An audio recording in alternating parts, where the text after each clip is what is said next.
Short Answers to Common Objections Against Religion by Father Mgr de Segur. 38th Objection. Why is Latin the language of the Church? Why use an unknown tongue? Answer. Because for unchangeable dogmas is required an unchangeable language, which should guarantee from all alteration even the formula of those dogmas. Because for a universal community is required a universal language, which should maintain, preserve, and proclaim aloud the unanimity of the faith and the universal fraternity of the true religion. Protestants and all the enemies of the Catholic Church have always made the use of the Latin tongue a subject of bitter reproach to her. They are conscious that the immobility of this cuirass marvelously preserves from all alteration those ancient Christian traditions whose testimony crushes them. They desire to break the form in order to strike at that which it covered.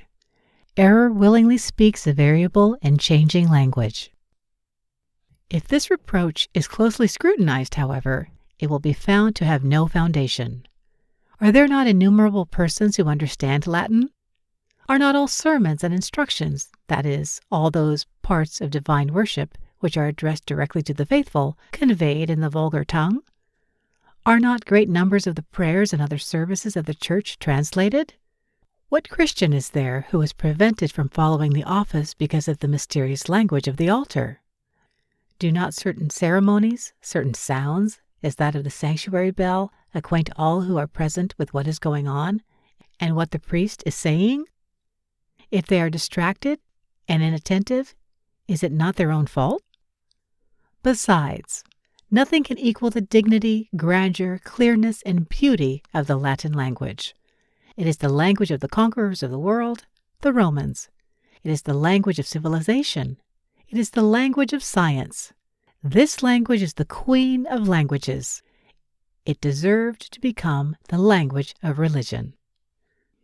Besides the great changes which alter fundamentally the living languages, there are many others which appear only slightly important, but are really very important indeed.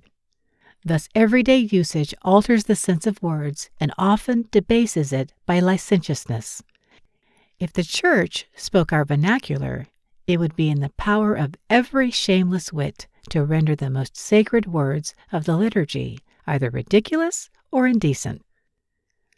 Under every imaginable point of view, the language of religion should be taken out of the domain of human caprice and human mutability.